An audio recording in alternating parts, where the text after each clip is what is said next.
Welcome to My Spoonie Sisters, featuring stories from special guests dedicated to empowering those with chronic illness. Our goal? To connect people and provide the support and tools they need to live a better life. For those with chronic illness, our energy levels just fade faster. We must be more purposeful with the spoons allotted to us. So grab your coffee or tea, sister, and tune in as My Spoonie Sisters share stories of living with chronic illness. Hi, my spoonie sisters. I am so honored to introduce to you today Angelic. She is a health practitioner, mindfulness coach, an author, an autoimmune warrior, and a world traveler. Wow, I can't even speak to say all that. That's a mouthful. Hi, how are you today? Hi, Jen. I'm doing really good today. Thank you. And thanks for having me. Oh, I'm so honored to have you. So why don't we start out by having you tell us a little bit about yourself? Yeah, I am, as you said, a holistic health practitioner, mindfulness coach, and now just recently author, which I'm so excited and happy to talk about that later. But and I'm currently in San Diego and originally from the Bay Area. And I was diagnosed with dermatomyositis about 20 years ago. So, it's been a journey since then, and also recently have been diagnosed with some other things. But yeah, so that's a little bit about me. I love working with my clients, and I'm helping them move through their challenges with a bit of mindfulness practice. Okay, so we're going to back right up to your diagnosis. It's a mouthful. I'm not even going to try to pronounce it. I will so butcher this. So tell us a little bit about that and what it is. Right. Dermatomyositis. I was just the same, Jen. When I first heard that word, I was like, I don't even know how to spell that. I've never even heard of it. What is this? It's very scary. It is a rare autoimmune disorder and inflammatory disease that affects the muscles and the skin. There are different types of myositis. So there's dermatomyositis, which is what I have, of course, that affects my skin as well as my muscles. And there's also polymyositis and then necrotizing myositis. So yeah, it's a disease that had me confined to a wheelchair for a while. And right before my diagnosis came, I was already in the wheelchair. So I'm completely weak. My symptoms are mainly muscle weakness, skin rashes around my face and around my joints, and fatigue. And I also suffered from dysphagia, which is difficulty swallowing. So I wasn't able to eat any foods. I had to drink my meals every day, protein shakes. So yeah, it's very tough as many other chronic diseases, and it's been a journey. So with this, did it come on pretty quickly, pretty slowly? Did you have any kind of red flags over time? How did this kind of come about to figure it out? Right.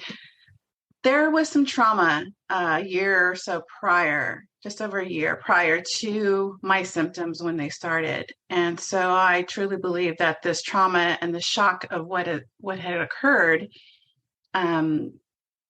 woke my body into this new condition and kind of triggered what my symptoms were. So I slowly began to feel weak, shortness of breath. I had always been an avid walker. I love power walking. I love exercising. I've always played sports, growing up. And I was fine. I was physically fine, no health conditions up until this point. And when these symptoms started to gradually occur, I started to freak out, and at first I thought it was okay. I'm just out of shape. I hadn't been walking. And so my husband at the time, thought the same thing. He's like, you just got to get out there and start walking again. And I really tried, but the shortness of breath was really holding me back from doing that. And it wasn't until one day I woke up to get dressed and go to work, and I couldn't barely get in the shower by myself and out. It took so much energy. And then when I went to pull my pants up, I couldn't do it. I had no strength. And panic really started to set in. Then I knew that at that point, okay, there's something more going on here. And that's when I went to see my doctor for the first time. And that was my last day of work. I went on disability right at that point. So when you talked to your doctor, did they send you to a specialist right away? No, no, she did not. She was a brand new doctor. I hadn't met her really before this because I had no other reason to go see her other than my yearly physical. But I was kind of snubbed. We were snubbed off at that point. She was, saying there was really nothing wrong. My lab work was kind of coming up okay. And but my husband, bless him, I'm so grateful that he was there to be my voice because I was in so much pain at that point that I couldn't really speak for myself. I was, I can barely lift my head up to look at her because the weakness was pretty bad. And so we went through a few appointments with her, and she just kept wanting to hand my husband literature on things like fibromyalgia or whatever it was that she thought that what was going on, and get us out the door. And so we ended up releasing her and finding another primary care physician who then immediately sent me to a rheumatologist. And that's when all my testing started. So it took a few months to get to that point and to get to the diagnosis. So I'm just grateful again that I had someone to speak up for me. I think that's really important. And how many times do we have to have that strong person with us to just kind of be like, no, no, no, this is not okay. Right. And I think this also goes to show like it is okay for us to fire a doctor. So many of us have. We're probably going to do it again. It's really okay. It really is, because it's so important that we have to, if we can't speak up for ourselves, then yes, get that support that you can, that someone that can be there with you, like you say, to help advocate for what we deserve. So yeah, sometimes we have to let go of doctors, and like you say, that is okay. Absolutely. So going through what you've gone through, is this kind of what led you towards the career path that you have now? Yes, it did. Absolutely. I was actually on the wait list for a PA program out in Pomona, California, which is a physician assistant. I always wanted to help people, and I've always been a firm believer of science. And I absolutely, this is what I wanted to do. And my senior year, this is when I became sick, and going through all of that journey of being sick and being frustrated and being in pain and going through and in and out of the hospitals and seeing the bureaucracy behind the scenes. I don't know. It just shifted my whole perspective. I mean, I'm still a firm believer in science, but for me personally, I knew that that wasn't the path that I was meant to go on. And this happened for a reason. And it truly changed my whole perspective of Western medicine. I decided to go down a more holistic approach in terms of my own personal care. I wanted to take better care of myself more organically and more holistically. So I started taking courses after I was able to rehabilitate myself. The treatments were working. I was able to get out of the chair and regain my strength and walk again, etc. And so I started taking these courses and helping myself better, more naturally. And I just fell in love with all the modalities of doing that. And I wanted to help other people do the same thing. And so my path completely shifted. And I became a holistic health practitioner back in 2005, shortly after I, was rehabilitated. So, and I acquired full remission, and I've been dedicating myself to the community to help others, heal themselves and heal through their journeys and get through that, whether it's physically or, mentally. And yeah, that's really what brought me into mindfulness practice for myself. And then now I'm giving back to help others use that same practice to help them through their healing journeys. I absolutely love this. And I wish people could see you and the beautiful smile on your face, and you can just see the joy. How do people get in touch with you to get your help? Yeah, I have a website. It's mindfuljourneytofreedom.com. And I'm also all over Instagram at Mindful Journeys. Please connect with me. I have a link tree there in my bio. Just connect with me. Even if you don't feel like you need any kind of support, we all need some kind, right? Whether that's just connecting as friends, sharing experiences, or needing the guidance through your healing journey. I absolutely love to connect with other people and share experiences. And I'm also on LinkedIn. Well, and I'm going to have all of your information in the show notes for everyone to see, follow along with all of that. So, what does that look like? If I were to reach out to you and say, okay, I need your help, what would we do? We would simply have a conversation about that. Why do you feel that you need my help? And how do you feel that I can help you along? What are you struggling with at the moment? What is your biggest challenge? And we just simply have a conversation. Sometimes a lot of the clarity can come through that conversation, and my guidance isn't really needed. It's sometimes we just have to speak out loud about what we're going through, and because we all have the answers. And that's what coaches do.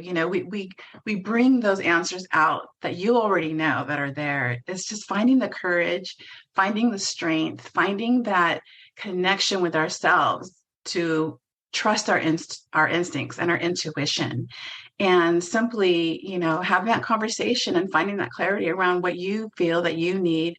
And if you do need it, then we can definitely talk about more work together and how that can look for you, because it's really curated around your own lifestyle and what you need at the time and how often you need that. So it's all based on an individual lifestyle patterns and what they need.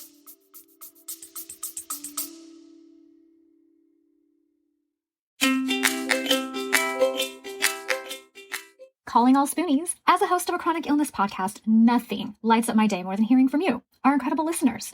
Whether it's a topic close to your heart that you want us to uncover, or you are keen to show your own journey as a guest on our show, your voice matters.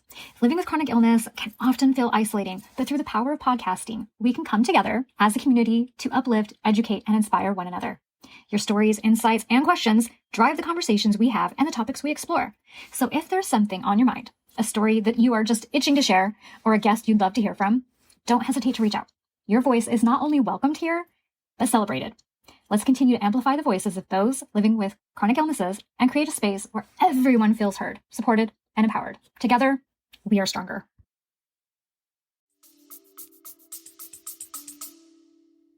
That sounds phenomenal. Mm-hmm. Okay, so we have so much to cover. I'm trying to figure out what's the best order to go here. Let's talk about, okay, so you also are an author and you have a book coming out. Yes, and I'm so excited. Thanks. Yes, I'm so excited. Yes. So just going, this book, it's a collaboration. There's 8 authors, including myself, on this project, and it's led by the Women in Business organization based in London. And it's all about women empowerment. It's all about women thriving through the adversities. And the book is called Women Thrive, Inspiring True Stories of Women Overcoming Adversity. And I share my story. In my chapter, I share my story from the trauma to the disease, the dermatomyositis, going through that journey and how that brought me into where I am today and how that's made me a successful person, not just professionally, but just personally, spiritually, mentally, physically. I'm really, just so excited to share my story finally with the world. And I'm really excited to have this published book with these other amazing women who have gone through so much and how they overcame. It's just so inspiring to me to read these other stories as well and know that I'm not alone, right? And none of us are alone.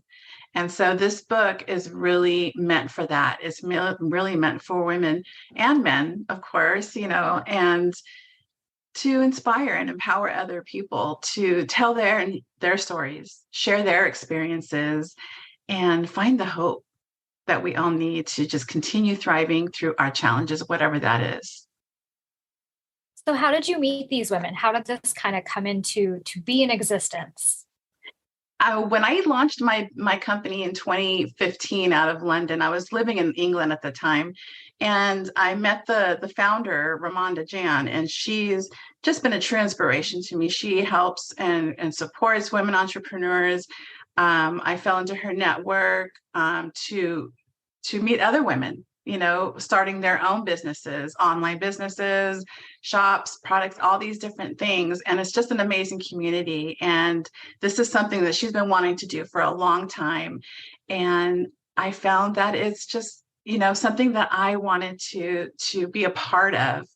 And because it's so powerful, storytelling is such a powerful way to connect with other people and to create that kindness, that compassion for one another and for ourselves as well. So that's how I met Ramonda, and I became a part of the Women in Business Club back then. And we've met, personally on several occasions. She's got plenty of events going on. She's great. And she inspires me. And I'm just really happy that she invited me to be a part of this project on the book. And we are so excited to launch it at the end of this month. And what other day to launch this book in terms of my own chapter, that February 28th is also Rare Disease Day.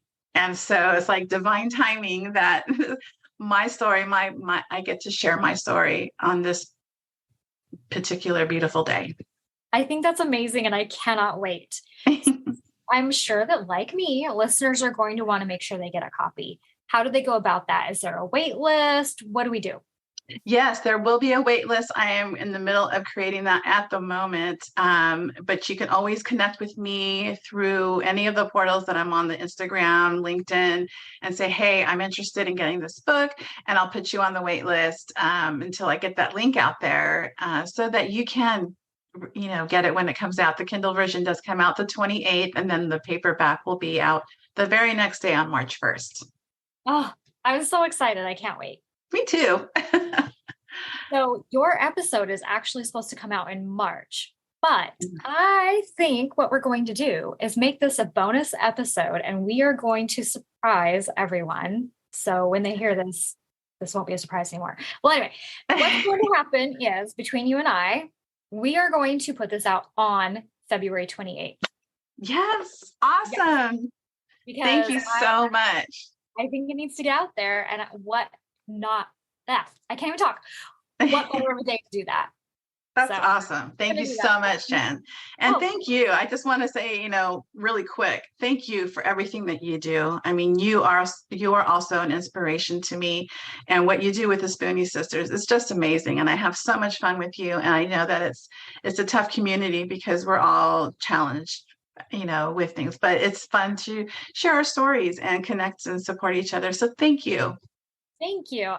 People can't see, but I'm getting those happy tears. Oh, they're not. Me too. You know what though? They're not tears till they leave the eyeballs. I started that right before I moved, and I'm gonna stick with it. So everyone, if you need a saying, they are not tears until they leave the eyeballs. Oh, I like that. All right. So we have talked about your health. We've talked about your business. We've talked about your book. You're an autoimmune traveler. That also talks about what you do, but you are a world traveler.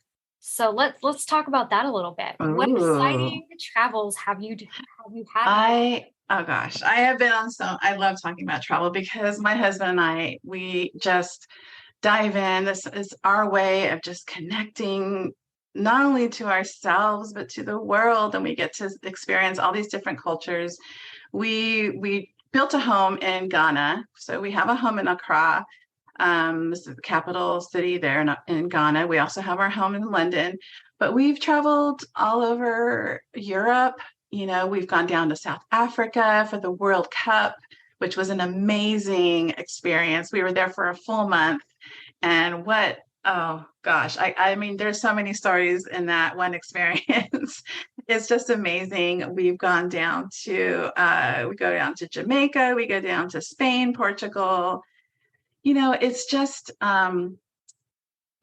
really a blessing, that I've been able to do this with my husband after acquiring full remission from my DM, because that would have been very hard to do. Right. And, I'm just so grateful. I'm grateful and feeling very blessed that I've been given the second chance to do these things and be able to connect and make the friends that I've had on all of these travels that we've had together.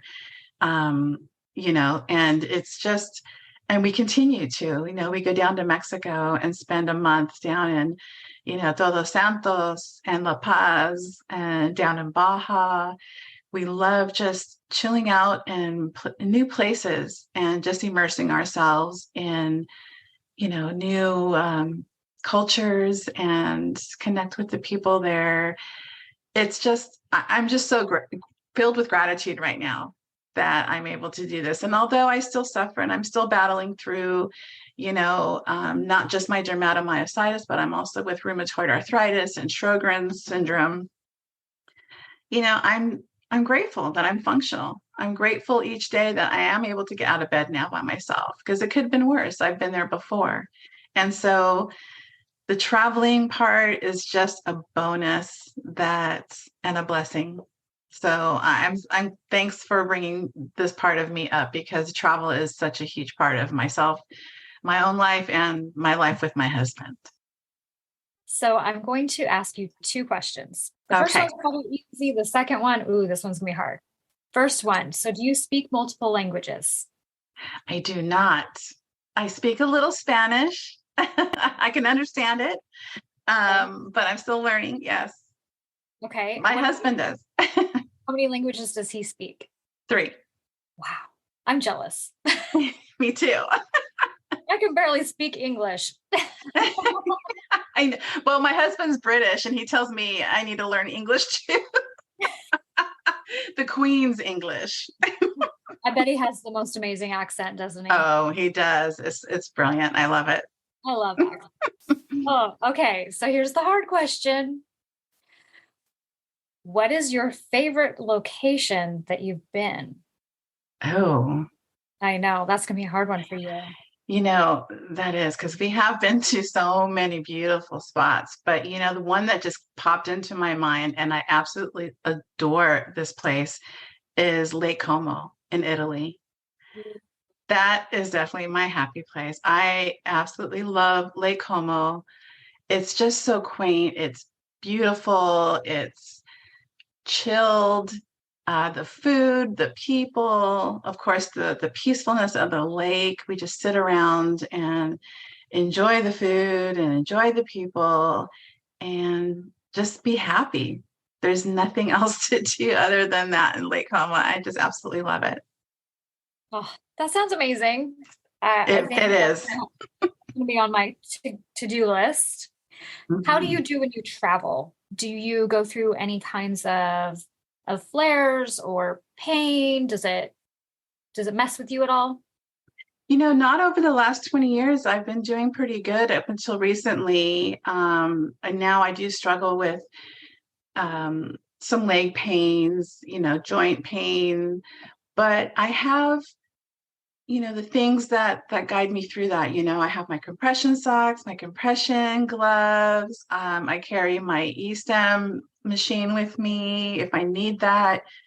My heating pad. These are all the little things that I love and I carry with me to help me through those challenges. But for the most part, I'm good. I'm good through those flights, and my husband is really good at making sure that I get my rest, which is very important. We all know we need to take those naps.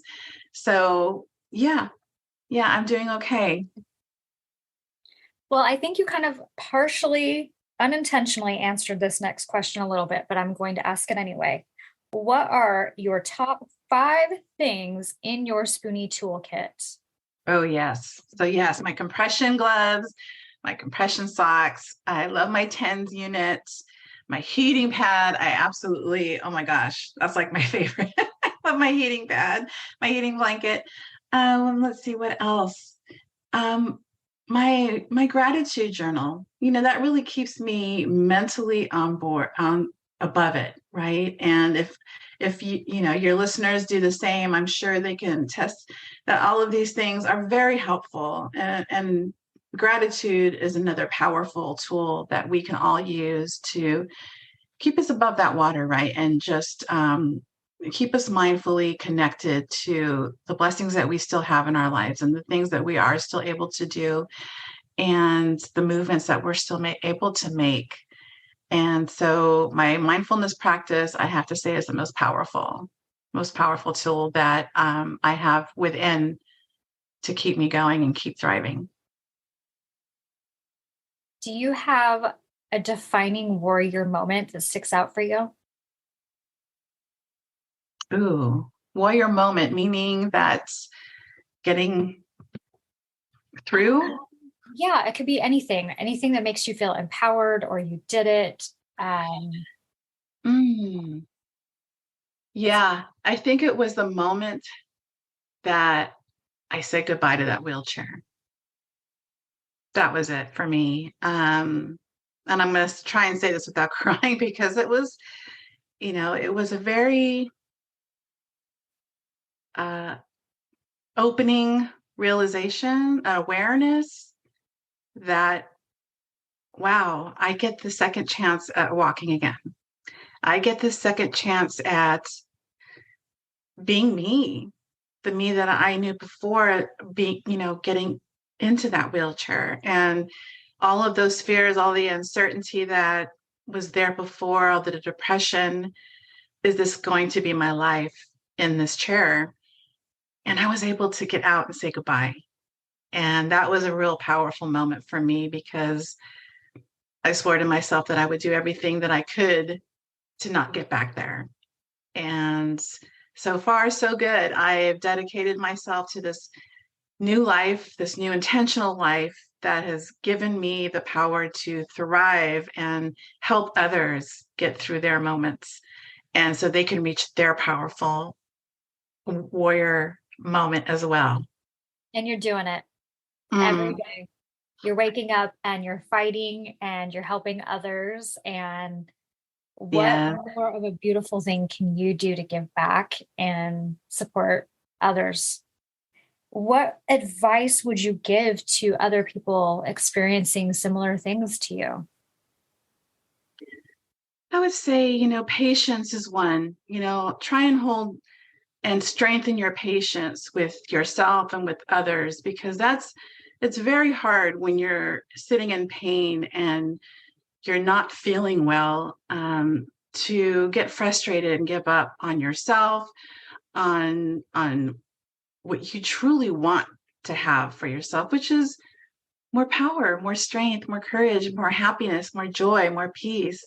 And by strengthening and attending on that strength for your patience for yourself and others around you, it's so important because, of course, there's going to be those family members and friends that don't understand what you're going through.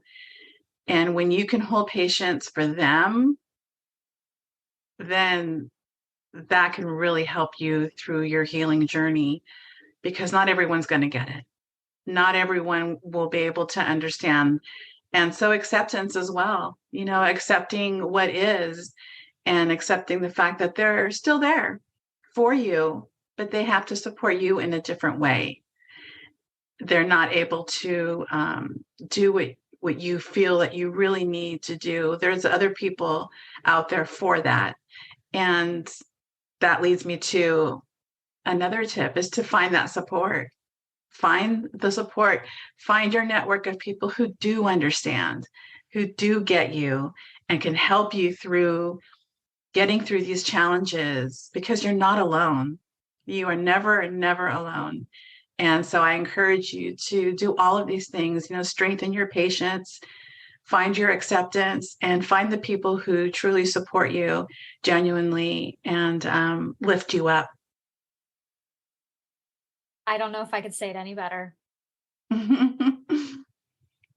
You could, Jan. You could, Jan. You're an amazing woman. Thank you so much. I can't think of anything else that we have not discussed. Can you? No, I think we've touched everything.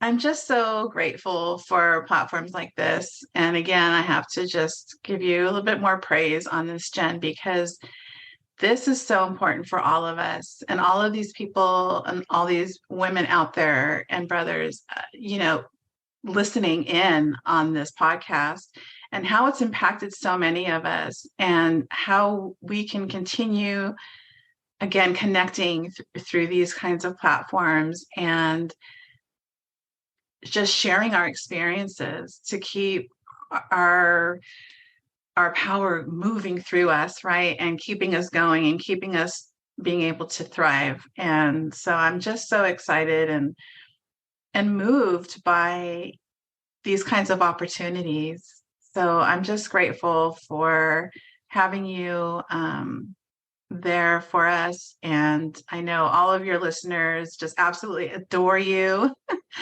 And I'm so happy to connect with your listeners as well. There's so many amazing, women and men out there who are chronically ill that we all need to just stick together. So this is just an amazing opportunity. And I'm just so thrilled that I'm part of this community. Well, thank you. Like I said, I feel so honored to have you, and it's been a privilege. I hope to have you on here again, and maybe we can talk about your next book. Maybe. Yes, because there will be one. I'm working on it now. All right. Well, everyone, go check her out. You won't be disappointed. I will have all the links and all the good things in the show notes for you. She's just one tap away. Thank you so much. And until next time, don't forget your spoon.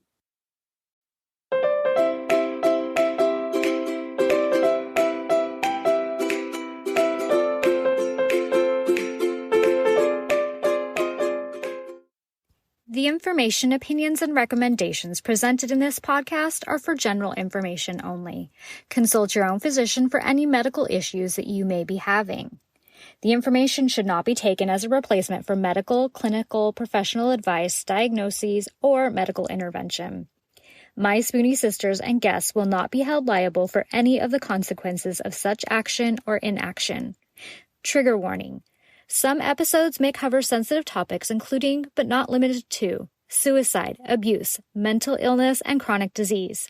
You are advised to refrain from listening if you are likely to be offended or adversely impacted by any of these topics. None of the guests or hosts will be responsible for your use of the information contained therein. Life is not merely to be alive, but to be well. Living a life with a chronic illness is best described with one word: unpredictable. Be Well's products are designed to make the unpredictable easier to deal with. Back when I was getting my infusions, I would have loved to have their adult zip hoodie. They even have one in pink. They also have everything from one-day pill holders to urgency buckets. So remember, they want to make your life a little easier. So be sure to check out Be Well.